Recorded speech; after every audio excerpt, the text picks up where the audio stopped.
The jet touched down with a soft thud that barely registered in Daniel's body, but the jolt inside his chest didn't fade. He stayed seated long after the engine slowed, staring out the oval window at the gray New Jersey sky. Another trip finished. Another argument wrapped in polished language and quiet threats. Another reminder that money solved problems best when they were abstract. Daniel adjusted the cuff of his shirt and stood when the aisle cleared. He moved automatically, the way he had learned to do everything lately. No rush. No emotion. Control, always control. By the time the SUV pulled through the iron gates of his estate in Connecticut, dusk had settled in. The house rose ahead of him, wide and pale, lights glowing behind tall windows. From the outside it looked warm, inviting, like something out of a brochure meant to sell a dream. Daniel knew better. He stepped inside through the side entrance, loosening his tie, already imagining the silence waiting for him. Silence meant no decisions, no explanations, no reminders of things he didn't want to feel. He set his briefcase down and paused. Something was off. Not loud, not chaotic, just wrong. A sound floated down the hallway. A laugh, high and unfiltered. Then a second voice joined it, singing something badly and proudly. A chair scraped against the floor. A spoon clinked against a bowl. Daniel didn't move. His first thought was that he was exhausted, that his mind was filling in noises that weren't there. But then he heard it again. A child's voice, arguing about something trivial, the way kids do when they feel safe enough to argue. His pulse quickened. There were no children supposed to be here. He took a step forward, then another, each one slow, cautious, as if the house might react to sudden movement. The closer he got to the kitchen, the stronger the smells became. Warm food. Butter. Something sweet and familiar. The kitchen lights were on. Angela stood at the counter with her back to him, sleeves rolled up, stirring a pot with a wooden spoon. Her hair was pulled back, a few loose strands escaping around her face. She was smiling, actually smiling, as she spoke to someone Daniel couldn't yet see. "Don't do that," she said, amused but firm. "If you spill it, you're cleaning it up yourself." A boy darted into view, clutching a spoon like a trophy. He skidded to a stop when he saw Daniel, eyes wide, curiosity replacing mischief. At the table sat a girl with neat braids, hunched over a sheet of paper, coloring carefully. A younger boy swung his legs beneath the chair, humming off-key. Daniel's breath caught. The room felt too full, too alive. Angela sensed something and turned. The smile slipped from her face the moment she saw him. "Mr. Holloway," she said softly. The children followed her gaze. 3 sets of eyes locked onto Daniel, studying him openly. No fear, just interest.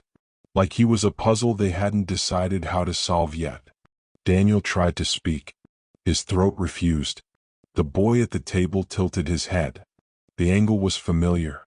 Uncomfortably familiar. Daniel had seen that expression before, frozen in a framed photograph he kept turned face down in his study. A memory he avoided on purpose. "What is happening?" Daniel finally asked. His voice sounded strange to his own ears. Angela set the spoon down carefully. "I can explain." He took a step forward without meaning to. The floor creaked beneath his shoe. The children didn't move. "Those are my children," Daniel said, more statement than question. Angela swallowed. "Yes." The word landed heavy. Daniel looked from one child to the next. The girl's braids. The youngest boy's crooked grin. The middle one's dimple that appeared when he smiled just a little. Pieces of a life he had put at a distance were suddenly sitting at his kitchen table. "You brought them here?" he asked. "They were already mine," Angela said quietly. The youngest boy slid off his chair and tugged at Angela's sleeve. "Is he staying for dinner?" Angela hesitated. Daniel didn't miss it. "I don't know," she said. Daniel's chest tightened. He realized with a cold shock that none of the children looked surprised to see her here. They looked comfortable. Like this was normal. Like this had been normal for a while. He forced a breath, slow and controlled. "We need to talk," he said. Angela nodded. "Yes, we do." As the children returned to their food, whispering to each other, Daniel stood there, unsure where to put his hands, his eyes, his thoughts. If this story feels unsettling already, if you're wondering how a man can come home to a life that seems to have continued without him, you might want to stay close.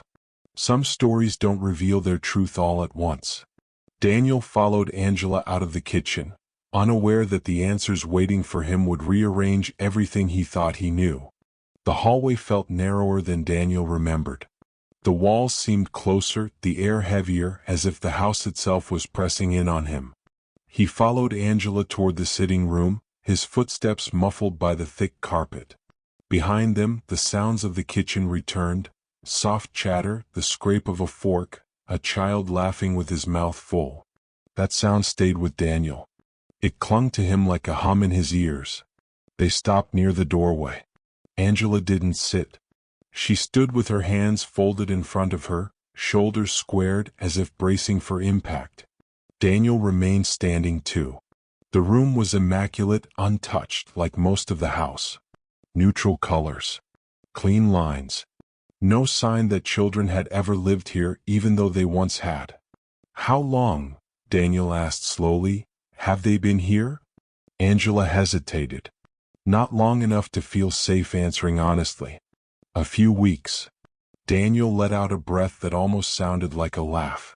"A few weeks," he repeated. "In my house." "Yes."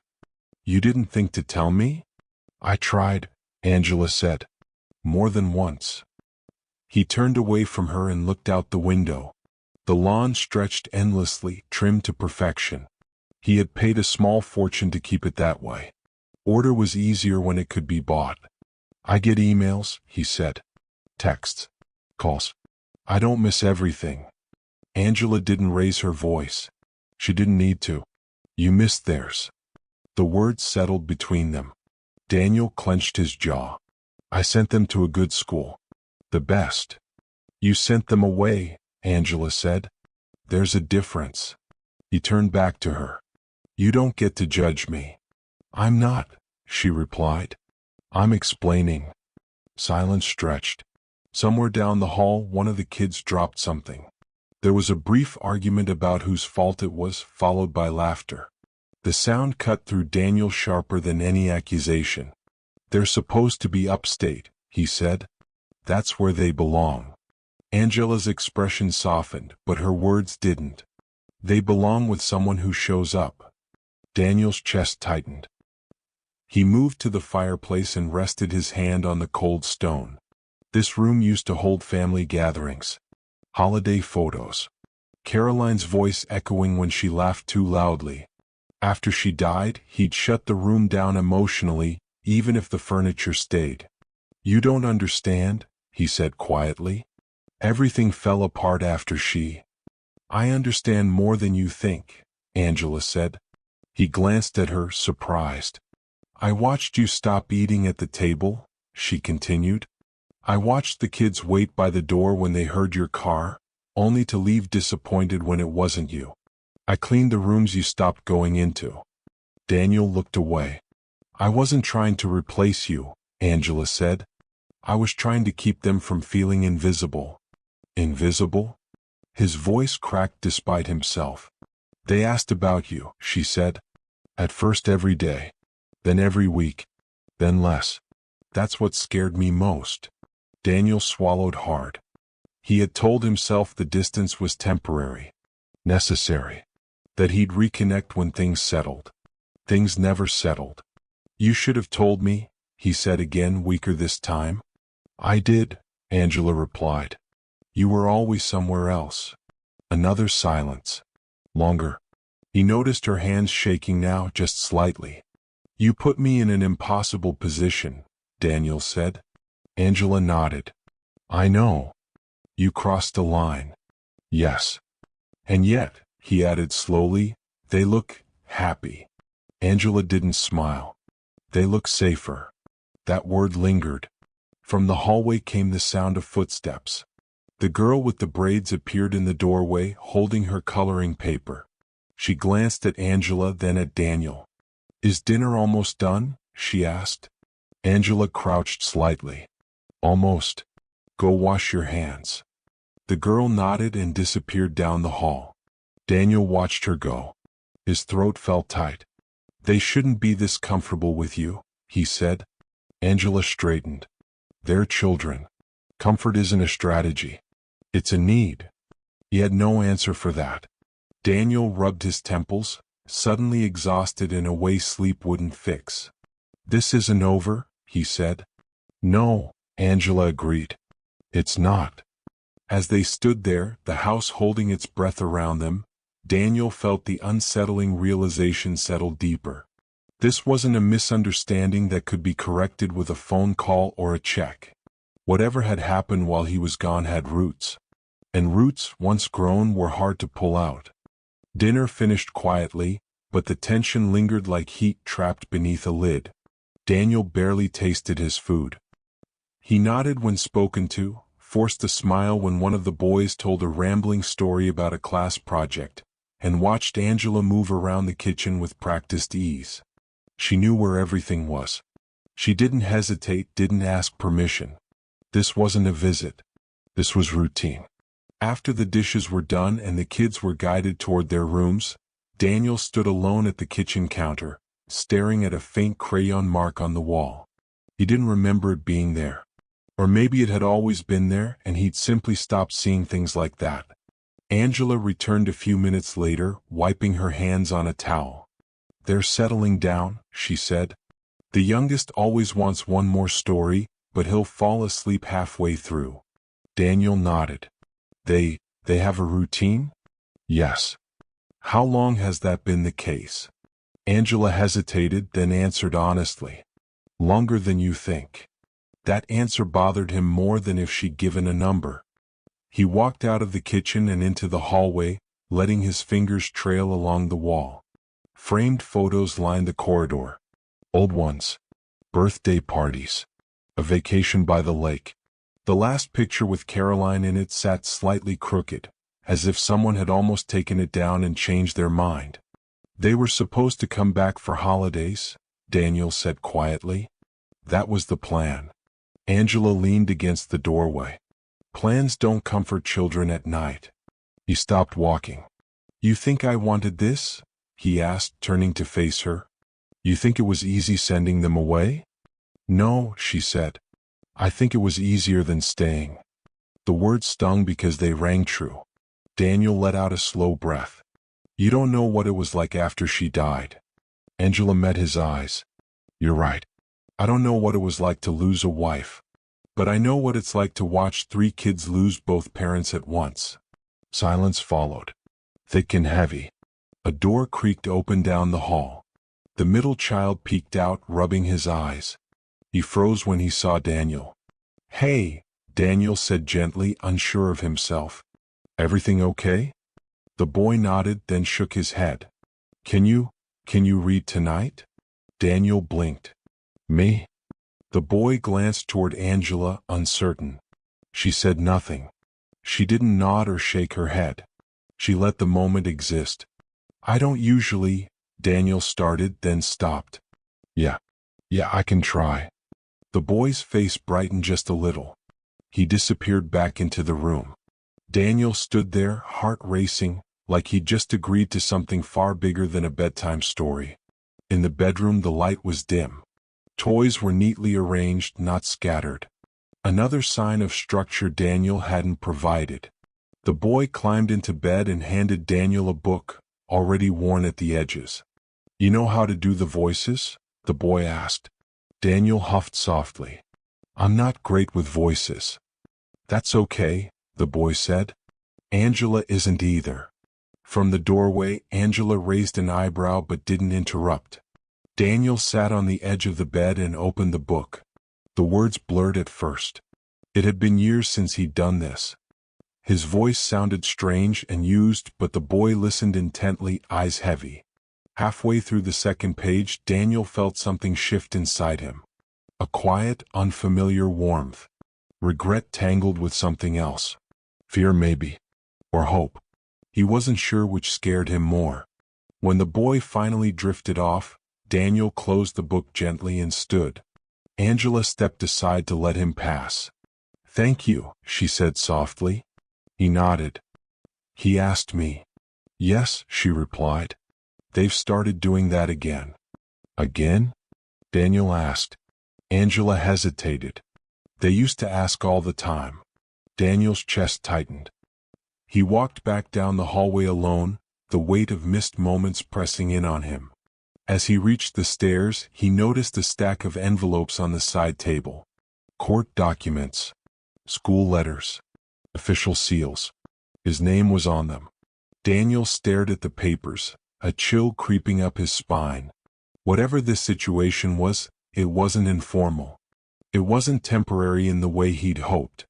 And for the first time that night, he realized the house hadn't just changed while he was gone. Something had been decided without him. Daniel didn't sleep that night.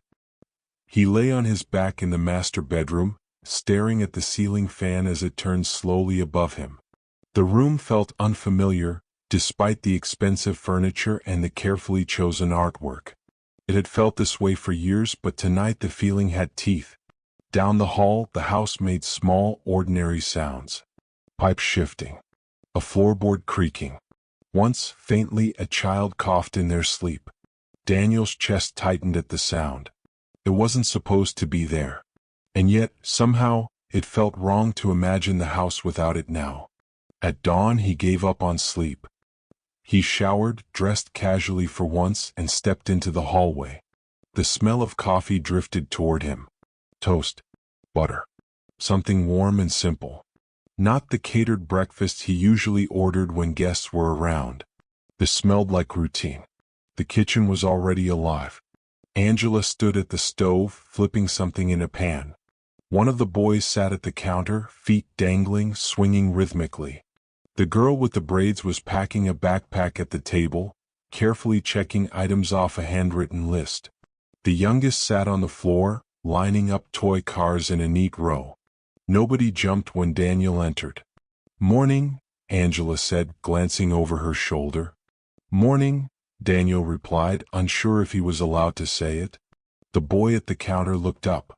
"You snore?" he said matter-of-factly. Daniel blinked. "I do." "Yeah," the boy nodded. "Not loud. Just enough to notice." Angela hid a smile by turning back to the stove. Daniel exhaled, a short laugh escaping before he could stop it. Good to know. The normalcy of it all unsettled him more than the shock had the night before. This wasn't chaos. This was structure. Morning light poured through the windows. Lunches were being packed. Shoes were lined up by the door. A family rhythm. "You have school today?" Daniel asked, gesturing to the backpacks. "Yes," the girl said without looking up. "We're not late." The way she said it implied that being late was unacceptable. Daniel didn't remember ever setting that rule. Angela handed plates across the counter. "Eat first," she told them. "Then shoes." They obeyed without argument. Daniel leaned against the doorway watching. He felt like a guest in his own home. Worse, like someone visiting a life that had learned to function without him. "You didn't tell me they were enrolled nearby," he said quietly. Angela set her spatula down. They needed stability. Changing schools again would have made things worse. "So you decided this," Daniel said. "I handled what needed handling," she replied evenly. The youngest boy looked up from the floor. "Are you coming to the thing today?" Daniel frowned. "What thing?" "The presentation," the boy said. "At school." Daniel glanced at Angela. She met his eyes. "There's a parent event this afternoon," she said. "You were listed as unavailable." Daniel's jaw tightened. "I wasn't asked." Angela lowered her voice. "You were unreachable." That word again. The girl slung her backpack over her shoulder. "We should go." Angela nodded and turned to Daniel. "The bus comes at the corner." "I walk them." Daniel hesitated. "I can drive." All three children looked at him. Curious. Measuring. Angela paused, then nodded slowly. Okay. The drive was quiet at first. Daniel gripped the steering wheel, hyper-aware of every movement. The children chatted among themselves, arguing over music and who got which seat. It felt strangely intimate being surrounded by their voices. At the school, parents gathered near the entrance. Casual clothes, coffee cups, easy conversations. A few glanced at Daniel's car, then at Angela as she helped the youngest out. A woman nearby leaned toward another parent and whispered something. Daniel didn't hear the words, but he saw the glance that followed. Quick, curious, questioning. Angela noticed too. She straightened her shoulders. You coming in? She asked Daniel. He nodded, stepping out of the car. Inside the school lobby, a receptionist smiled warmly. Good morning, Miss Brooks. Then she looked at Daniel. Her smile faltered just a fraction. And you are? Daniel opened his mouth to answer. Angela spoke first. He's with us. The receptionist nodded, already reaching for visitor badges. We'll need you to sign in. Daniel took the pen. His hand hovered over the page. Parent, guardian, visitor. He froze. Behind him, the children waited, watching, sensing something they didn't yet understand. And in that moment, standing in a school hallway he hadn't stepped foot in before, Daniel realized the truth was no longer just between him and Angela. Other people were starting to notice. The classroom smelled like dry erase markers and construction paper. Sunlight filtered through wide windows, landing in uneven patches across low tables and brightly colored rugs. Daniel stood just inside the doorway, hands tucked into his pockets, feeling oddly oversized in the small space. The teacher, a woman in her early 40s with calm eyes and an efficient smile, approached Angela first. Good morning, she said warmly. I wasn't expecting you today. Angela nodded. Change of plans. The teacher's gaze shifted to Daniel. It lingered a beat longer than necessary. Curious but professional. And you are? Daniel cleared his throat. Daniel Holloway. Recognition flickered across her face before she smoothed it away. Ah, of course. She extended her hand. I'm Mrs. Carter's son. Daniel shook it. Her grip was firm. Confident. Nice to meet you. She glanced down at her clipboard. We're just about to start. You're welcome to observe. Observe. The word made him feel like an outsider studying something behind glass. The children settled into their seats easily. No hesitation. No anxiety. They belonged here. Daniel watched the girl with the braids pull out her notebook and pencil, arranging them neatly. The middle child leaned over to whisper something to a classmate, grinning. The youngest sat cross-legged on the rug, eyes bright. They looked okay. That realization unsettled him more than if they'd looked miserable. As the lesson began, Daniel drifted toward the back of the room. He listened without really hearing, his attention fixed on small details.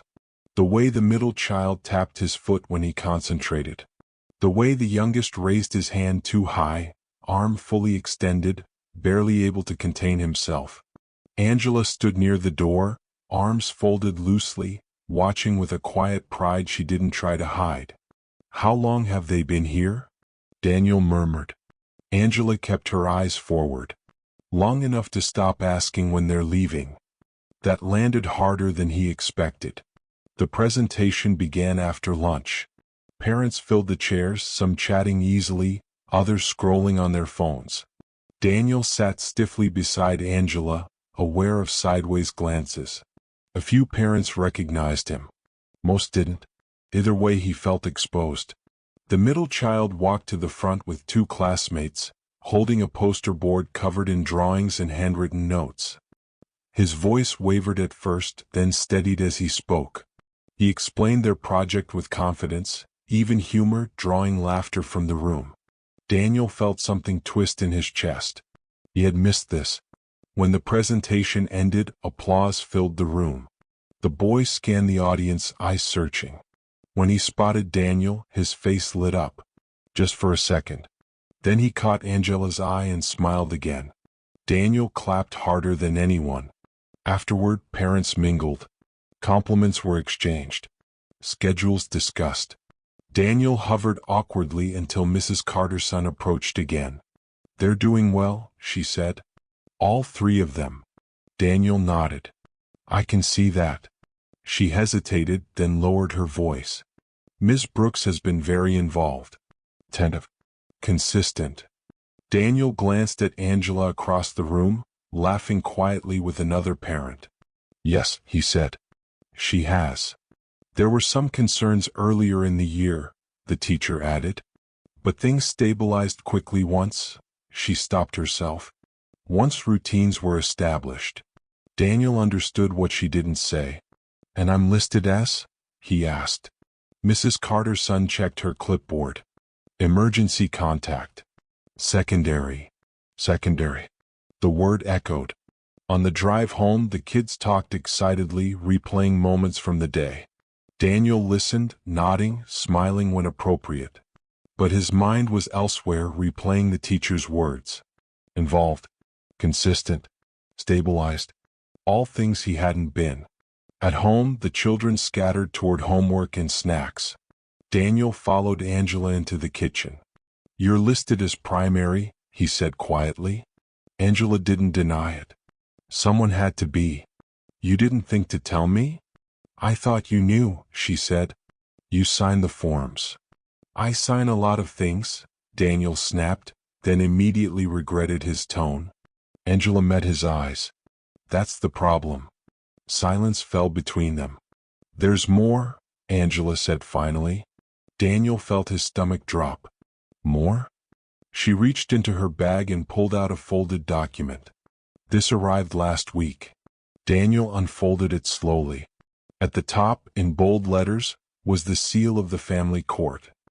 He looked up at her, heart pounding. "What did you do?" he asked. Angela didn't answer right away. And that hesitation told him everything was about to get much worse. Daniel didn't read the document all at once. His eyes skimmed the top, then slowed, then stopped entirely. The words were dense, formal, wrapped in legal language that felt deliberately distant from the reality they described. Family court. Temporary guardianship. Minors. His grip tightened on the paper. "This isn't real," he said, more to himself than to Angela. "It is," she replied quietly. He read again, this time forcing himself to focus. Dates. Case numbers. A judge's signature at the bottom. His own name appeared more than once. Listed. Notified. Unresponsive. "You went to court," Daniel said. His voice was low now, controlled in a way that meant it wasn't calm at all. "About my children." "Yes." "Without telling me." "I told you," Angela said. "You didn't answer." He dropped the paper onto the counter and laughed sharply. "So you just decided to take legal action?" "No," she said. "I decided not to watch them unravel." Daniel turned away, pacing the length of the kitchen. Every step echoed. "You had no right." Angela stayed where she was. "I had responsibility." "You work for me," he snapped. "Or you did. This crosses every boundary." She didn't flinch. "Then fire me." The words hung in the air, daring him. Daniel stopped pacing. He looked at her, really looked. She was tired. Not the end of the day tired that faded with sleep, but the kind that lived in the shoulders and the eyes. The kind that came from staying alert for too long. "You think I abandoned them," he said. "I think you disappeared," she replied. "There's a difference." "I provided for them," he said. "I made sure they were safe." "They were lonely," Angela said. "And scared. And confused."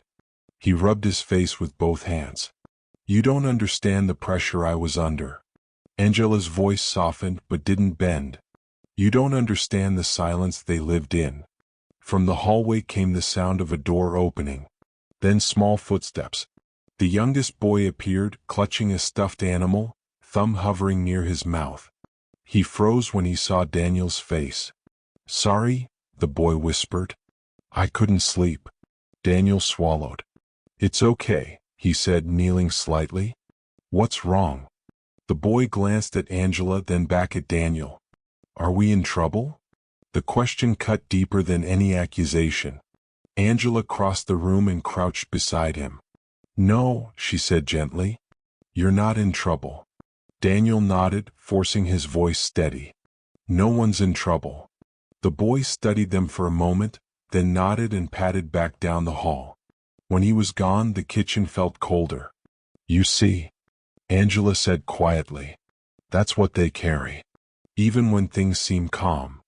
Daniel leaned against the counter, suddenly exhausted. So what now? Now, she said, we figure out what's best for them. He scoffed. You've already decided. I decided when there was no one else deciding, she replied. The guardianship is temporary. How temporary? He asked. 6 months, Angela said. With conditions. What conditions? She hesitated. Just long enough to matter. Counseling. Home evaluations. Demonstrated involvement. Daniel's jaw tightened. You set terms. The court did. He picked up the document again, reading the fine print he'd ignored the first time.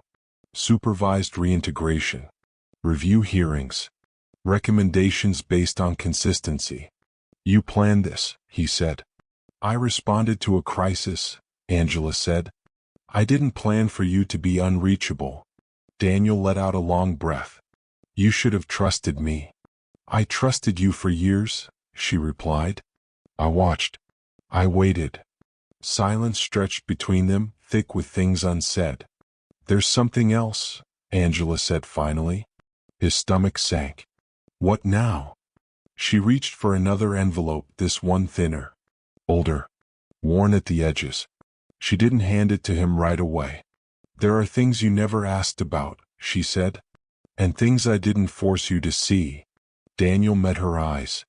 What are you talking about? Angela set the envelope on the counter between them. About how deeply connected you already are to this situation. Daniel stared at it, dread crawling up his spine. Open it, she said. He hesitated, then slid a finger beneath the flap. And as he pulled out the documents inside, he had the sudden, unmistakable sense that this wasn't just about guardianship anymore. Daniel sat at the kitchen table with the envelope spread open in front of him, but his eyes didn't move.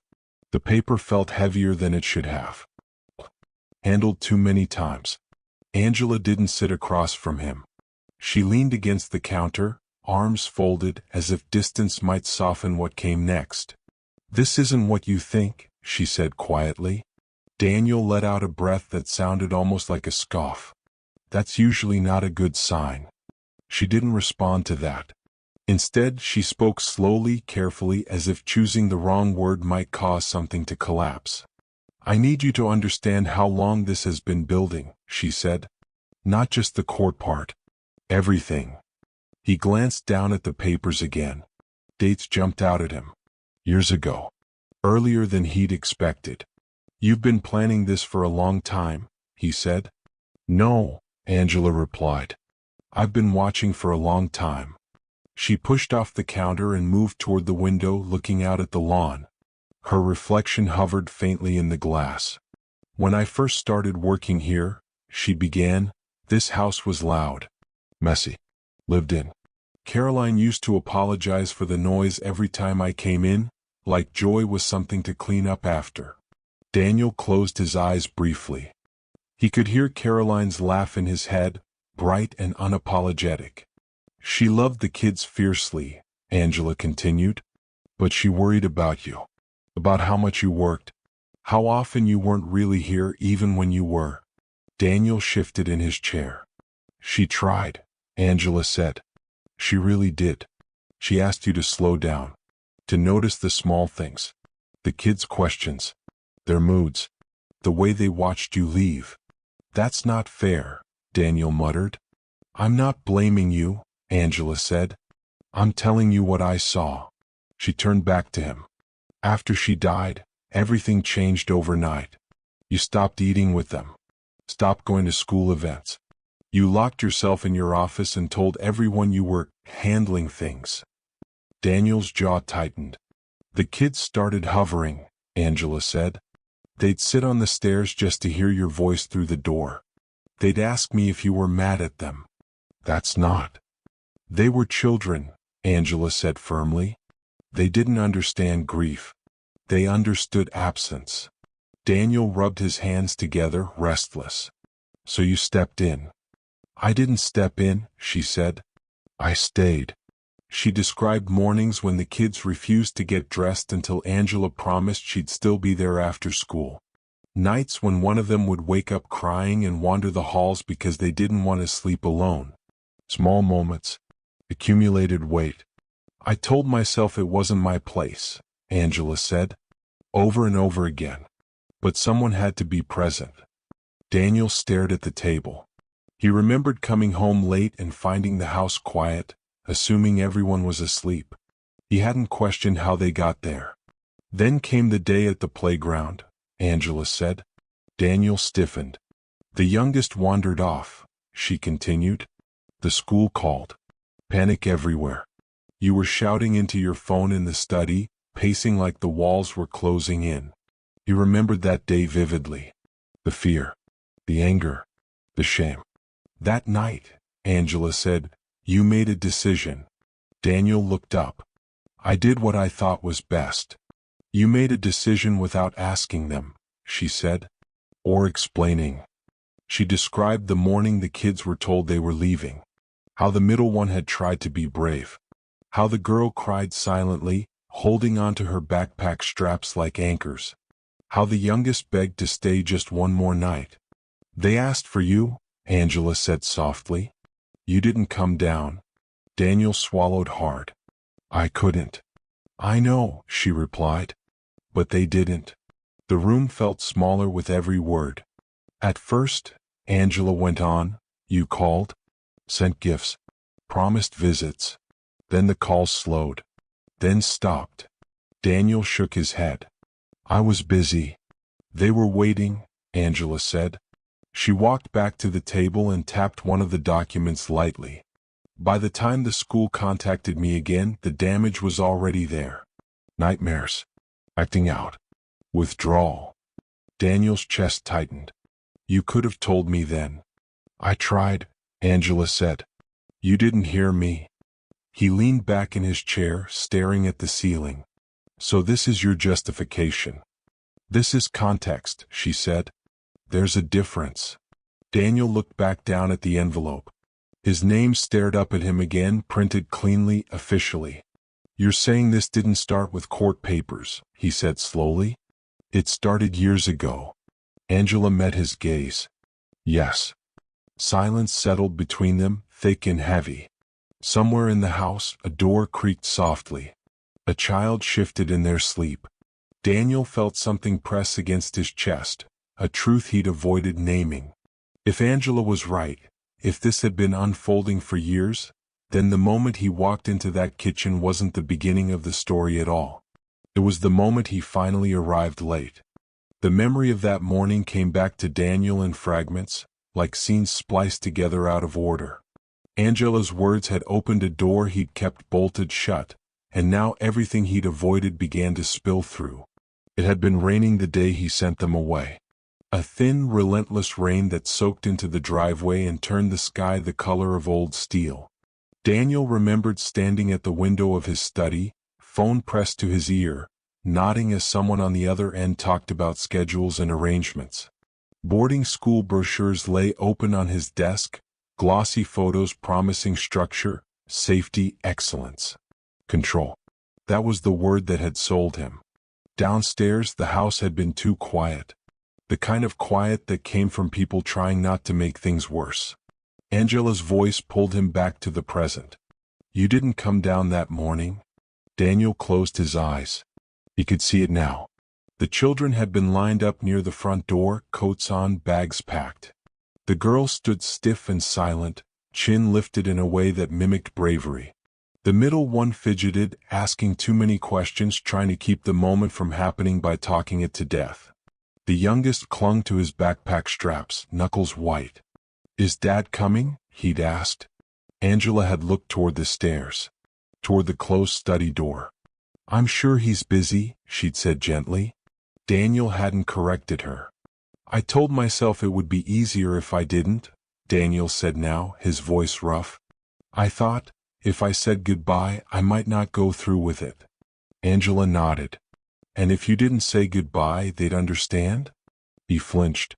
The rain had streaked down the windows as the car pulled away. Daniel had stayed where he was, watching the driveway empty, telling himself it was temporary, that it was the responsible choice, that he'd visit soon. He hadn't expected the silence that followed. "At first they called," Angela continued. "Every night. They'd ask if you were coming, if you were sick, if you were mad." Daniel stared at the table. He could picture the phone lighting up on his desk, the missed calls piling up between meetings. "I meant to call back," he said. "I always meant to." Angela's voice didn't rise. "Meaning to doesn't help a child at bedtime." The school reports had started coming in quietly. Notes about behavior, about focus, about emotional withdrawal. Daniel had skimmed them, forwarded them to his assistant, told himself it was an adjustment period. Then came the fights, the calls from administrators, the recommendation for counseling. "You were always traveling," Angela said. "Different time zones, different excuses." Daniel exhaled slowly. "I thought providing stability meant removing chaos." Angela shook her head. "You removed connection." She described visiting them at the school for the first time. How the youngest ran to her so hard she nearly lost her balance. How the middle one tried to act cool, embarrassed by his own relief. How the girl hugged her without a word, face pressed into Angela's coat. "They didn't ask about the house," Angela said. "They asked about you." Daniel's hands clenched. "They asked if you were okay," she added. "Not if you missed them." That detail hurt more than the rest. The house around them felt too large suddenly, every room echoing with absence. Daniel imagined his children in unfamiliar beds, listening for footsteps that never came. "I told myself they were better off," he said. "That professionals could give them what I couldn't." "And maybe they could," Angela said. "But professionals don't love them." Daniel looked up sharply. Angela met his gaze. "Love isn't perfect. It's present." Silence fell again. This one heavier than before. Daniel stood and walked to the window, staring out at the lawn. The rain was gone now, but he could still see it in his mind, streaking down the glass, blurring the world outside. "I thought distance would protect them," he said quietly. Angela joined him, standing a few feet away. "Distance doesn't protect children. It teaches them to stop reaching." A door creaked somewhere upstairs. Soft footsteps crossed the floor. A small voice murmured something unintelligible before fading again. Daniel felt the weight of it all settle in his chest. "So that's it," he said. "That's when I lost them." Angela shook her head. "No. That's when things started breaking." He turned to her. "Then when did I lose them?" Angela hesitated. "Just long enough for dread to bloom." "You haven't lost them yet," she said carefully. "But you came closer than you realize." Daniel opened his mouth to respond, but before he could, a sound cut through the quiet. His phone buzzing sharply on the table. He glanced at the screen. The call was from a number he didn't recognize. And something about that felt like the beginning of another consequence he wasn't ready for. The phone buzzed again before Daniel could decide whether to answer it. Angela watched him from across the room, her expression unreadable but alert. "You should take it," she said softly. "Something about this feels important." Daniel swallowed and picked up the phone. "Hello." For a moment there was only static. Then a woman's voice came through, hesitant, measured, as if every word had been rehearsed and still felt wrong. "Mr. Hale? My name is Dr. Miriam Cole. I'm calling from Westbridge Academy." Daniel's chest tightened. Westbridge. The name alone carried weight. It was the last place he'd sent his children before he stopped pretending things were fine. Yes, he said. Is something wrong?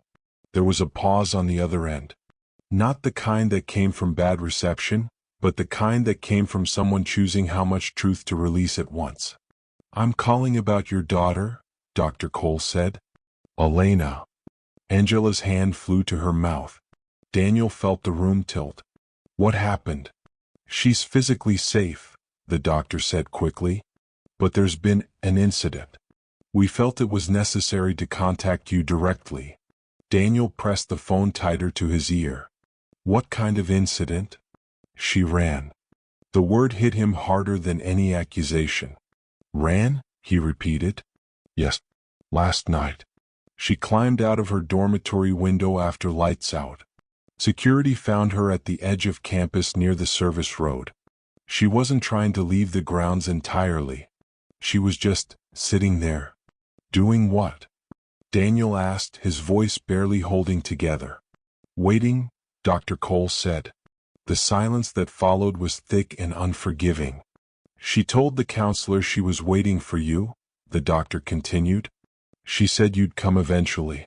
That you always came back for important meetings. She thought this might count as one. Daniel closed his eyes. Images flooded in. Elena standing stiff by the front door years ago, chin raised, refusing to cry. Elena growing quieter with every school report. Elena learning, slowly and painfully, not to expect him. I didn't know, he whispered. That's why I'm calling, Dr. Cole said gently. We believe Elena's behavior is connected to prolonged emotional absence. She's intelligent, composed, and deeply withdrawn. She doesn't act out. She disappears. Angela's eyes glistened. She could hear every word. Is she in trouble? Daniel asked. No, the doctor said. But she is tired. And children who get tired of waiting often stop asking. That sentence landed like a verdict. She asked not to be punished, Dr. Cole added. She said she didn't do anything wrong. She just wanted to see if you'd notice. Daniel felt something inside him fracture. When can I see her? He asked. Another pause. She didn't ask to see you, Dr. Cole said carefully. She asked if you wanted to see her. Daniel's hand trembled. I do, he said immediately. Of course I do. Then you should come, the doctor replied. Not next month. Not after your schedule clears. Now. The call ended quietly. Daniel lowered the phone and stared at the blank screen as if it might offer him absolution. Angela didn't speak right away. She walked over and placed a hand on his arm. She waited for you, she said softly. Even after everything. I taught her that, Daniel said, his voice breaking. I taught her to wait alone. Angela shook her head. No. You taught her that you mattered. That's not the same thing. Daniel looked at her, eyes red. What if I've waited too long? Angela met his gaze. Then you stop waiting and move. He turned toward the stairs, toward the bedrooms that still felt like museum exhibits, preserved, untouched, painfully empty. I need to go, he said. Yes, Angela replied. You do. As Daniel grabbed his coat, a sudden sound echoed from the hallway, a sharp, wet cough.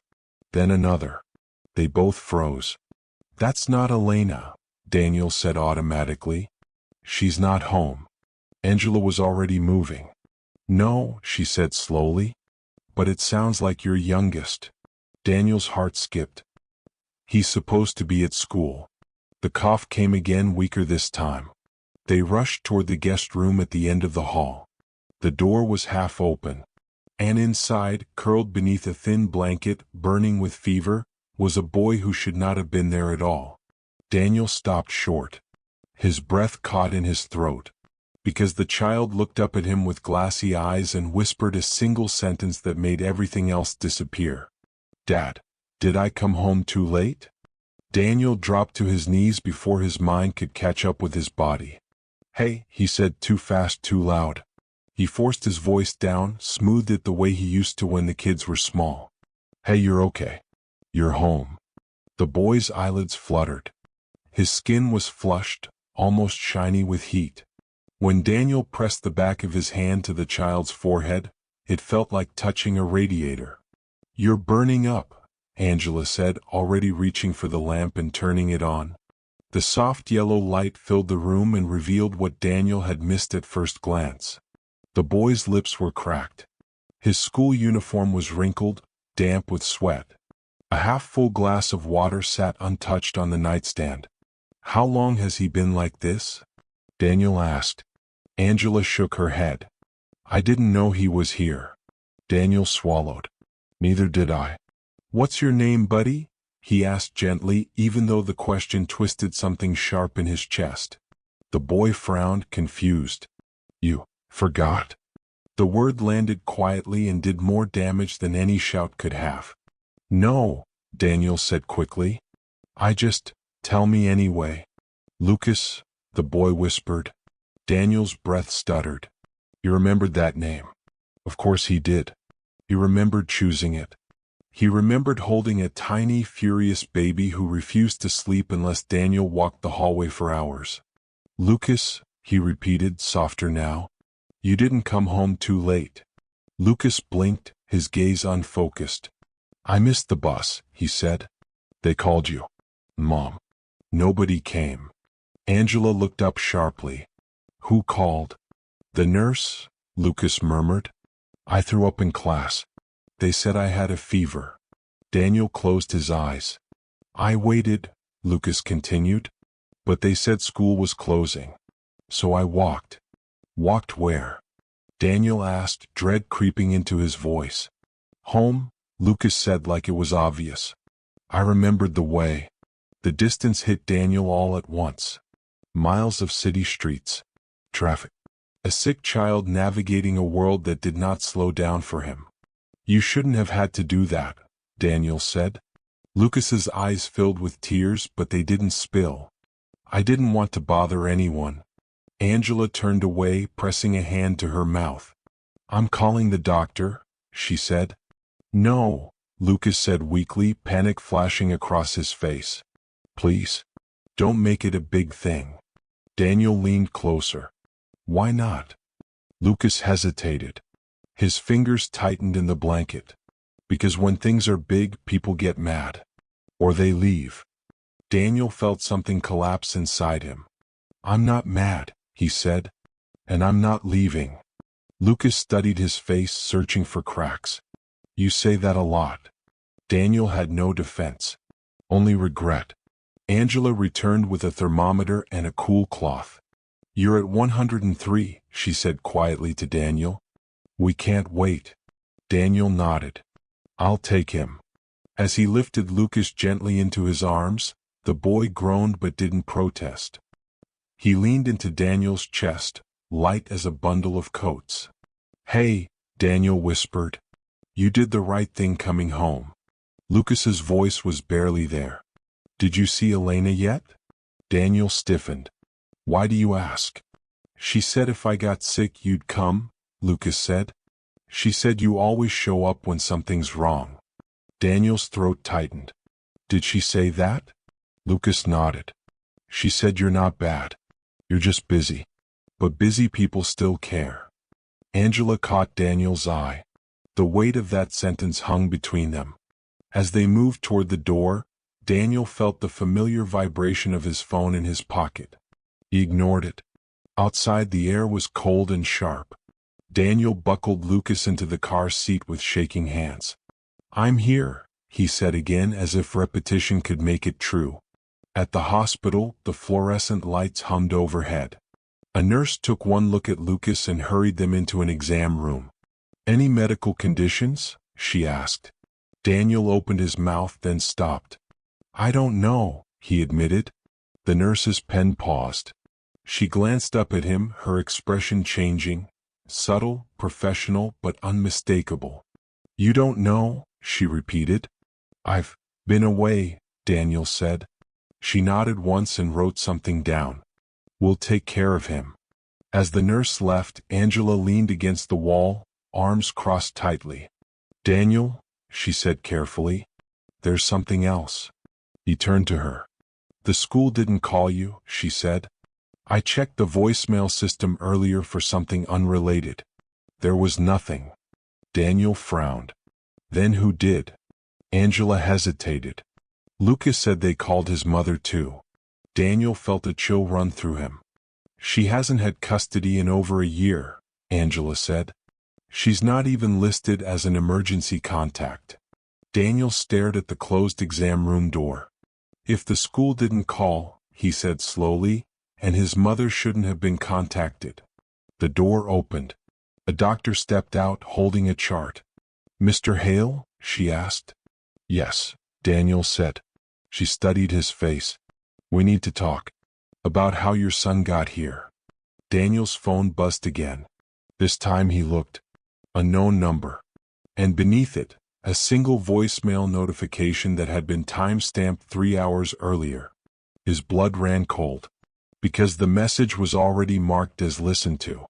Daniel didn't open the voicemail right away. The phone felt heavier than it should have, like it knew what it was carrying. He slipped it back into his pocket as the doctor gestured for them to step farther down the hall. The fluorescent lights buzzed overhead, too bright, too clean, exposing everything Daniel wished he could keep hidden. I'm Dr. Patterson, she said.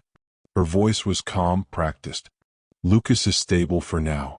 We've given him fluids and medication to bring the fever down. He's dehydrated and exhausted, but he should recover. Daniel exhaled, a breath he didn't realize he'd been holding. Thank you. But, she continued, flipping a page on the chart, there are a few concerns. Angela straightened beside him. First, Dr. Patterson said, Lucas arrived alone. No adult. No emergency contact listed on intake. That's unusual for a child his age. He walked, Daniel said quietly. He was sick and confused. The doctor nodded. So he told us. But that leads to the second concern. He didn't walk here from school. Daniel frowned. What do you mean? He was brought in by someone, Dr. Patterson said. A woman. She signed him in and left before we could get much information. Angela's breath caught. Left? Yes. She said she was running an errand and would be back shortly. The doctor's eyes narrowed slightly. She never returned. Daniel felt the floor tilt under him. Did she give a name? She used one, Dr. Patterson said. But the ID she showed didn't match our records. Hospital security is reviewing the footage. Angela looked at Daniel. Did she say who she was to him? Dr. Patterson hesitated. Lucas called her Mom. The word echoed in Daniel's head, hollow and loud. That's not possible, he said automatically. She can't. Dr. Patterson raised a hand gently. I'm not here to judge family situations.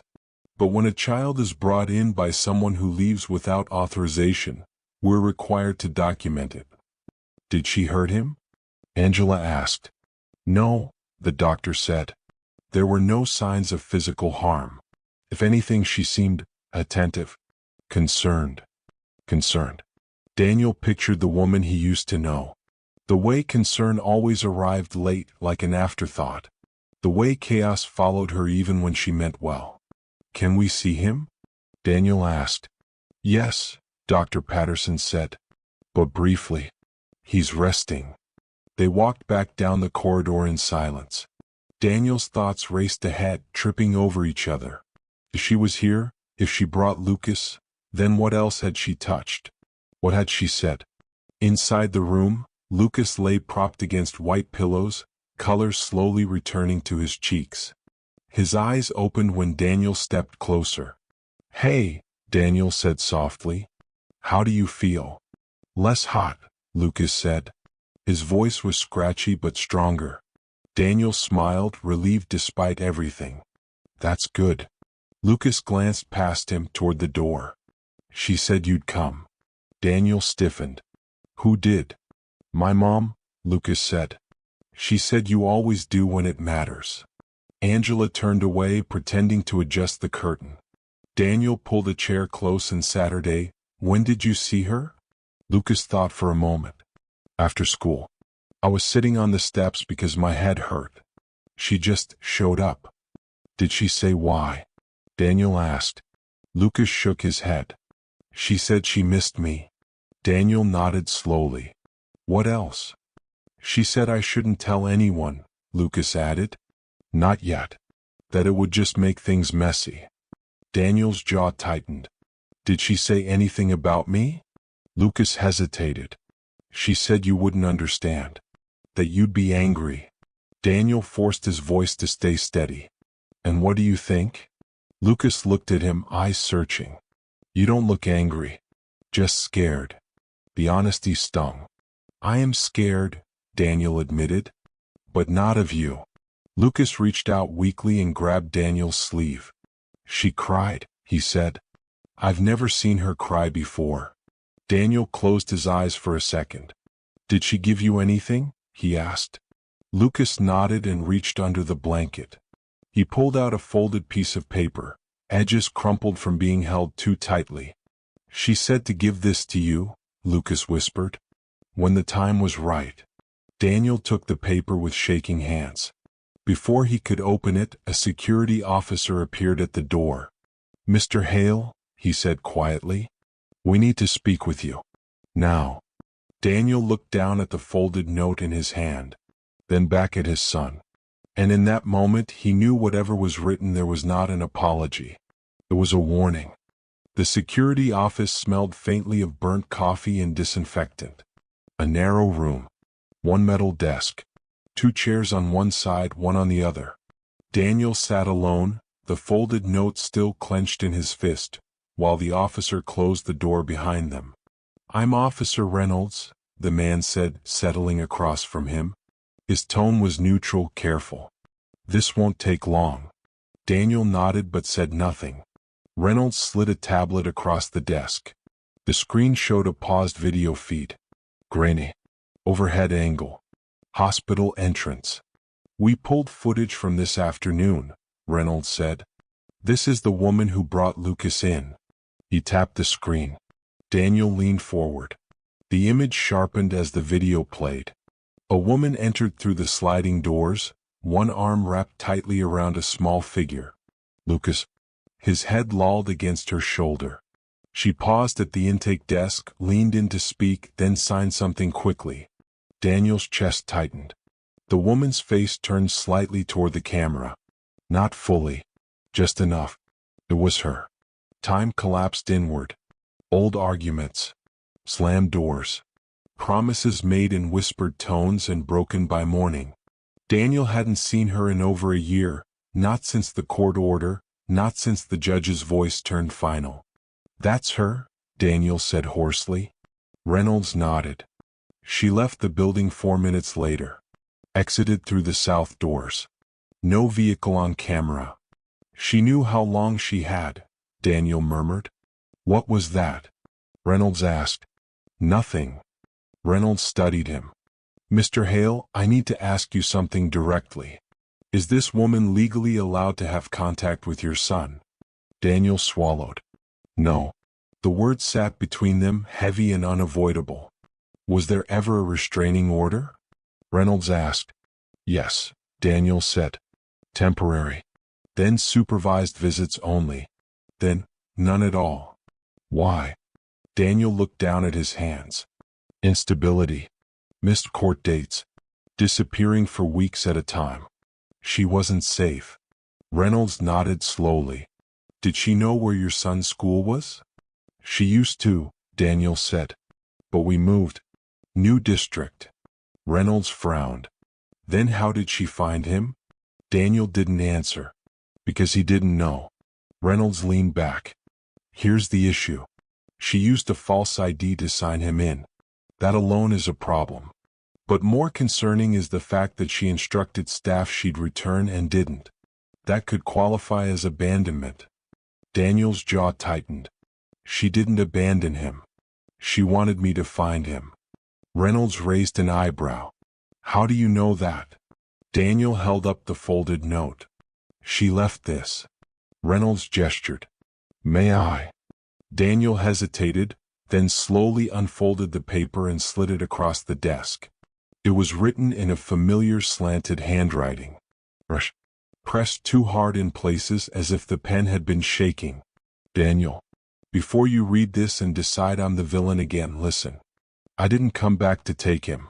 I came back because I had to. Because something is coming and you don't see it yet. Lucas wasn't supposed to get sick today. I just wanted to see him. To make sure he was okay. But when he collapsed, I panicked. I knew if I called you, you wouldn't answer. You never do anymore. I brought him here because it was the safest place I could think of. And I left because if I stayed, things would get complicated fast. There are people asking questions. About you. About the kids. About things that happened years ago. You think this is over? It isn't. Check the old trust documents. The ones you signed without reading because you trusted your father. And watch who's been calling your phone. This isn't about me. It's about them. Reynolds finished reading and looked up slowly. That's vague. She was never vague, Daniel said. She was dramatic. Impulsive. But when she wrote like this, it meant she was scared. Reynolds tapped the desk. Who are they? Daniel shook his head. I don't know. Do you have reason to believe your children are in danger? Daniel thought of the voicemail. Already listened to. By someone who wasn't him. Yes, he said finally. Reynolds studied him for a long moment. Then you need to be very careful. And very honest. With us. And with yourself. A knock sounded at the door. Another officer leaned in. Reynolds. Hospital administration wants an update. And, there's someone asking for Mr. Hale. Daniel's stomach dropped. Who? The officer hesitated. A social worker. She says she's already spoken to your maid. Elena. Daniel stood up so fast the chair scraped loudly against the floor. Because Elena had never spoken to social services before. And whatever she'd said had clearly moved faster than Daniel ever could. The social worker was waiting just outside the security office. She stood near the wall with a thin tablet tucked under her arm, posture straight but not rigid. Mid-40s maybe. Calm eyes. The kind of expression that said she'd seen too much to be easily shocked, but not so much that she'd stopped caring. Mr. Hale? She asked. Yes, Daniel said. I'm Karen Doyle, she said. Child Protective Services. The words hit like a cold splash of water. This isn't an accusation, Karen added quickly, reading his face. It's a response. A child arrived at the hospital alone. Brought in by an unauthorized adult. That triggers a review. Daniel nodded. I understand. Good, she said. That makes this easier. She led him to a quieter corner of the hall, away from foot traffic. Angela remained with Lucas, her presence a fragile anchor Daniel didn't want to let go of. I've already spoken with your housekeeper, Karen said. Elena. Daniel's chest tightened.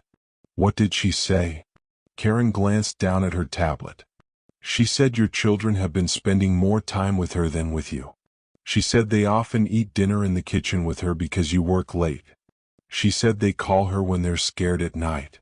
Daniel felt each sentence land with uncomfortable precision.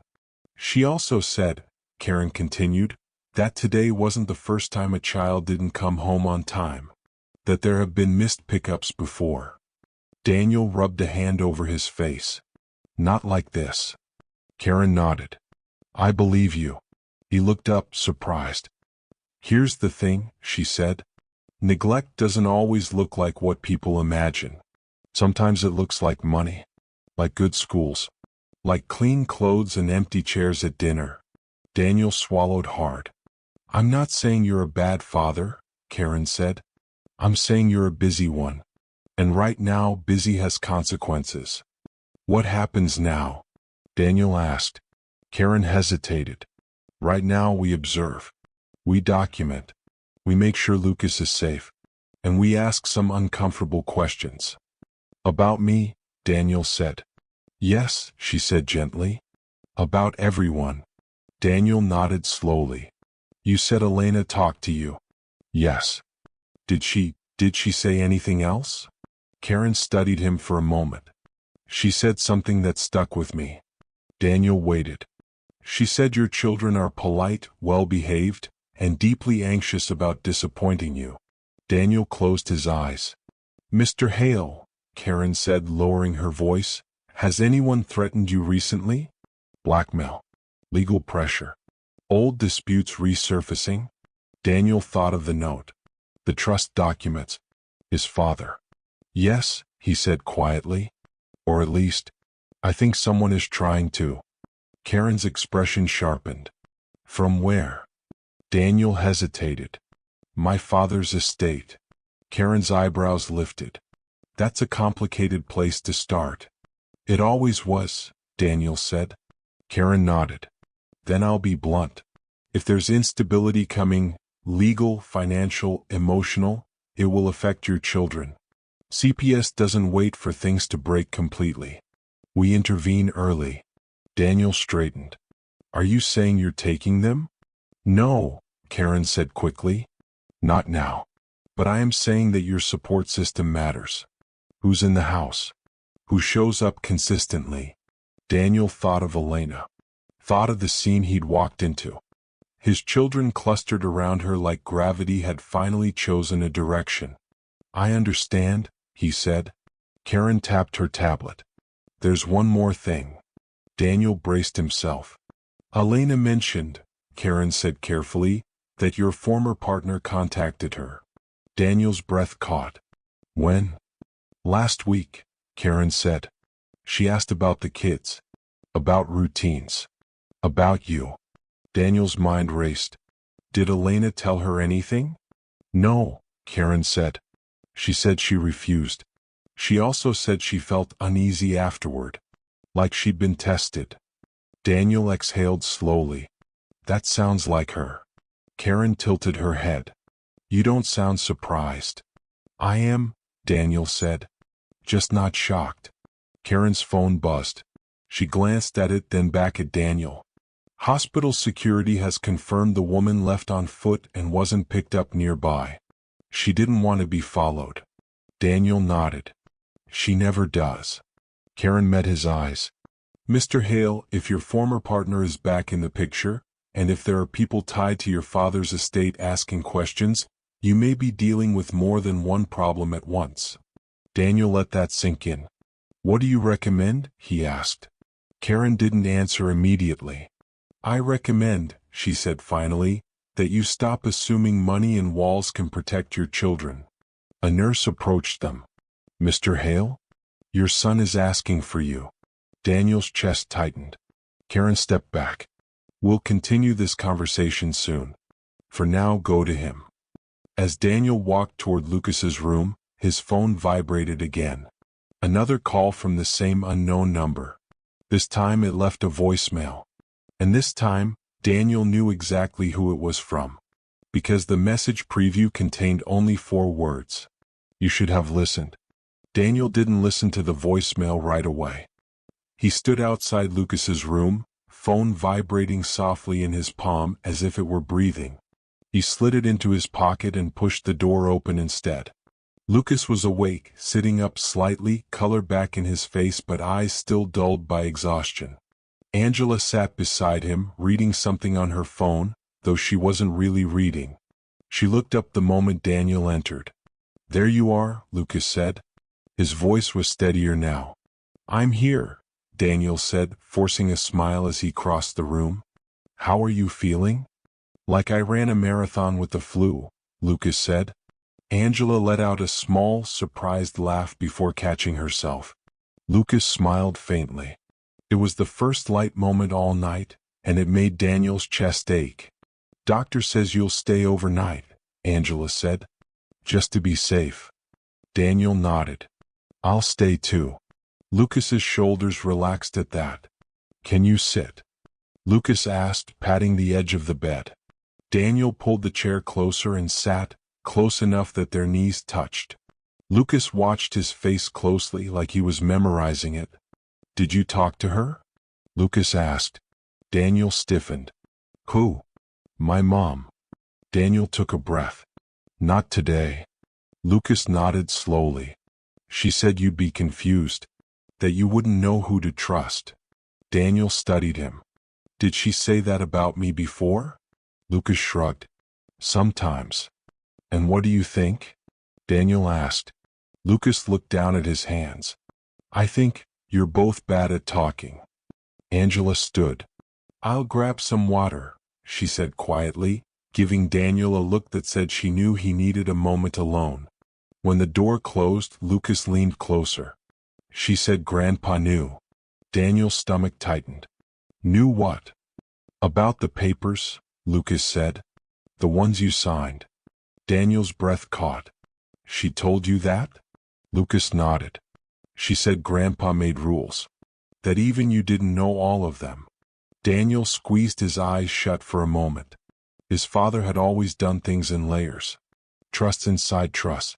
Conditions that unfolded slowly, like traps disguised as gifts. What else did she say? Daniel asked. Lucas hesitated. She said the house isn't really yours. Daniel felt cold spread through his limbs. That it belongs to the trust, Lucas continued. And the trust belongs to people who don't like you very much. Daniel forced himself to stay calm. Did she say who? Lucas shook his head. She said I shouldn't worry. That she'd take care of it. Daniel leaned back, heart pounding. And did that make you feel better? Lucas looked at him. No. Daniel reached out and brushed Lucas's hair back gently. I'm glad you told me. Lucas swallowed. Are they going to take us? The question was small, almost casual, but it carried a weight Daniel wasn't prepared for. No, he said immediately. No one is taking you. Lucas searched his face. You promise? Daniel hesitated for half a second. Then, I promise I'll fight. Lucas nodded, accepting that answer in a way that felt far too grown up. A knock sounded at the door. Angela stepped back in, holding a cup of water. Behind her stood a man Daniel didn't recognize. Mr. Hale, the man said. I'm Richard Cole, Hospital Legal Counsel. Daniel's stomach dropped. Why? Richard offered a polite, tight smile. There's been a formal inquiry. It concerns your father's estate. Daniel stood slowly. Now? I'm afraid so, Richard said. We received documentation less than an hour ago. From who? Daniel asked. Richard hesitated. From a trustee acting on behalf of the original estate. Daniel felt the room tilt. That trust was settled years ago. Not entirely, Richard said. Certain clauses were delayed. Lucas gripped Daniel's sleeve. Dad. Daniel placed a hand over his son's. It's okay. Richard glanced at Lucas, then back at Daniel. I'll be brief. According to the documents, there's a pending petition.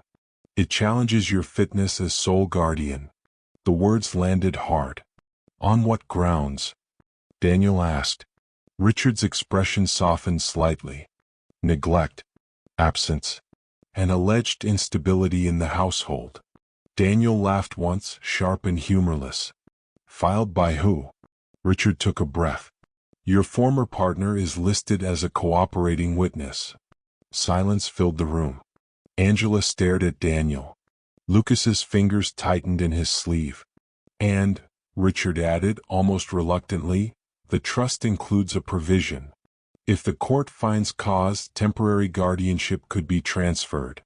To who? Daniel asked. Richard met his eyes. To a trustee-appointed guardian. Daniel felt something snap into place.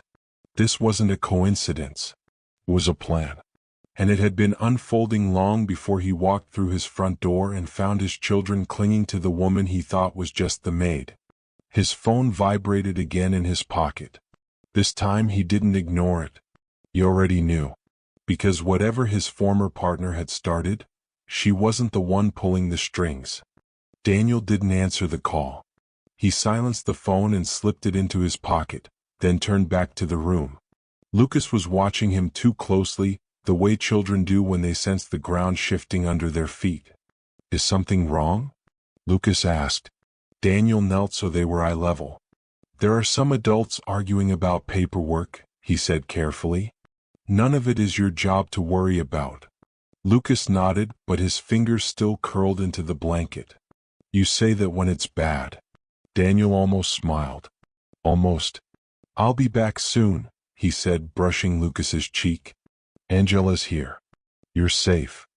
Lucas didn't let go of his sleeve right away. When he finally did, it felt like letting go of a promise Daniel wasn't sure he could keep. Out in the hallway, Richard Cole waited with a slim folder tucked under his arm. His polite expression hadn't changed, but something in his posture had tightened. Walk with me, Richard said. They moved toward a quiet consultation room. Daniel felt like he was walking into a negotiation he'd already lost once, years ago, when he trusted the wrong signatures. The petition was filed this afternoon, Richard said. Electronically. That's why it moved so fast. By who? Daniel asked again. A trustee named Paul Kendrick, Richard said. He's been involved with your father's estate since the early days. Daniel stopped walking. Kendrick retired. Richard shook his head. He stepped back publicly. He never relinquished authority. Daniel felt a low anger build in his chest. And my former partner? She provided testimony, Richard said. Statements about your absence. About the children being raised primarily by domestic staff.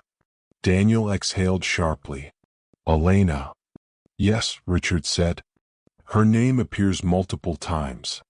Daniel felt his stomach twist. As a witness? As evidence, Richard corrected. Not intentionally. Her statements to CPS were included. Daniel closed his eyes for a moment. Elena hadn't meant to hurt him. She'd told the truth. And the truth apparently was enough. They're painting a picture, Daniel said. One where I'm not around. One where someone else fills the gap. Richard nodded. That's exactly what they're doing. And the trust? Daniel asked. What does it gain? Richard opened the folder and slid out a single page. Control. Daniel scanned it quickly. Dense legal language. Conditional clauses. His father's handwriting in the margins, notes added years ago.